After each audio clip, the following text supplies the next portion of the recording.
किसी ने क्या खूबसूरत बात कही है कि मैंने जिंदगी से पूछा तो इतनी कठिन क्यों है। मैंने जिंदगी से पूछा तो इतनी कठिन क्यों है। जिंदगी ने हंस कर कहा कि दुनिया आसान चीजों की कद्र नहीं करती। नमस्कार दोस्तों, ईश्वर सदैव आपका भला करे और आपकी झोलियां ईश्वर के आशीर्वाद से हमेशा भरी रहे। तो दोस्तों, आज बात करेंगे कहानी की।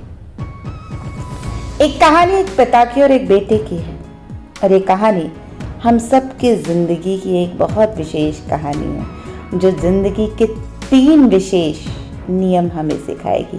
तो कहानी को ध्यान से सुनिएगा।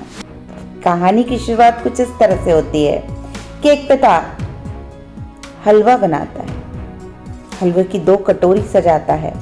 एक कटोरी के ऊपर कुछ बादाम रखता है, दूसरी कटोरी के ऊपर कुछ भी नहीं। अब वो अपने बेटे को बुलाता है और कहता है कि तुम इन 2 कटोरियों में से कोई एक कटोरी चुनो। अब बच्चा छोटा था, उसे लगता है कि क्यों ना बादाम वाली कटोरी चुन ली जाए, मुझे बादाम भी खाने को मिल जाएंगे। उसने तुरंत से जिस कटोरी के हलवे के ऊपर बादाम था, उसने कहा, पिताजी मुझे तो यही कटोरा चाहिए।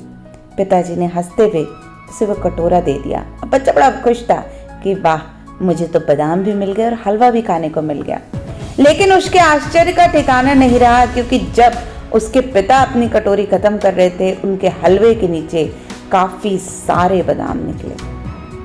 अब उसने आश्चर्य से अपने पिता की ओर देखा तो उसके पिता ने कहा कि बेटा, याद रखना, जिंदगी में एक चीज तुम्हें हमेशा याद रखनी है कि जो आपकी आंखें देखती हैं वो हमेशा सच नहीं हो सकता।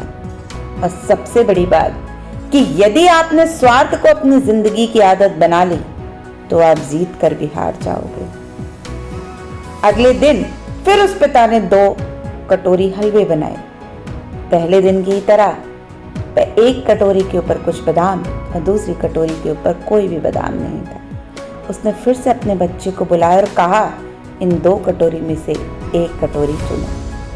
अब बच्चे को चूंकि कल का संदेश याद था, उसने वो वाली कटोरी चुनी जिसपे कोई बादाम नहीं थे। लेकिन आश्चर्य की बात है कि इस बार उसकी कटोरी के नीचे एक भी बादाम नहीं था।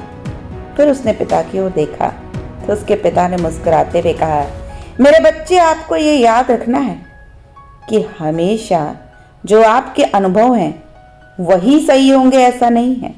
क्योंकि कभी कभी जिंदगी आपको धोखा दे सकती है, लोग आपके खिलाफ खेल सकते हैं चालें। तो उस स्थिति में अपने अनुभव के गलत होने पर दुखी नहीं होना है, परेशान नहीं होना है। बस इस नए अनुभव को भी जिंदगी का एक सबक समझ लेना है, जो कि आपको किसी किताब से नहीं मिलेगा। अब तीसरे दिन उसके पिता ने फिर से हलवे के 2 कटोरे पकाए। पहले दिन की तरह एक कटोरे के ऊपर कुछ बादाम और दूसरे के ऊपर कुछ भी नहीं था। फिर से उसे 2 कटोरी में से एक कटोरी चुनने के लिए कहा।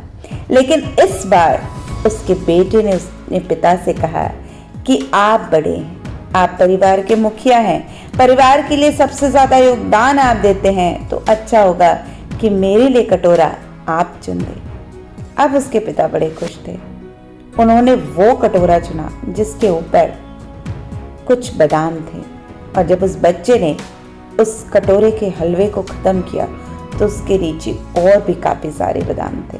अब उसके पिता मुस्कुराए और अपने बच्चों की आंखों में देखते हुए कहा, मेरे बेटे, एक सबक और याद रखना, जब तुम भगवान पे अपना सब कुछ छोड़ देते हो और ये सोचते हो कि मैं अपना प्रयास तो कर चुका हूं, अब आपको मेरे लिए सबसे अच्छा चुनना है। जब तुम दूसरों की भलाई के लिए सोचते हो तो अच्छी चीजें आसानी से तुम्हारे पास आ जाती हैं और वो हमेशा के लिए तुम्हारी हो जाती हैं। तो याद रखिए दोस्तों, अनुभव व दृष्टि का ज्ञान व विवेक के साथ यदि सामंजस्य हो जाए तो जीवन सार्थक हो जाता है। और यदि आप बड़ों का सम्मान करते हैं और जीवन के इस अनुभव को याद रखते हैं कि चाहे किसी भी परिस्थिति में आप स्वार्थी न होकर दूसरों की बेहतरी का भी ख्याल रखते हैं, तो जिंदगी आपको वो चीज़ दे के जाती है जिसका आपने कभी अनुभव भी नहीं किया होगा।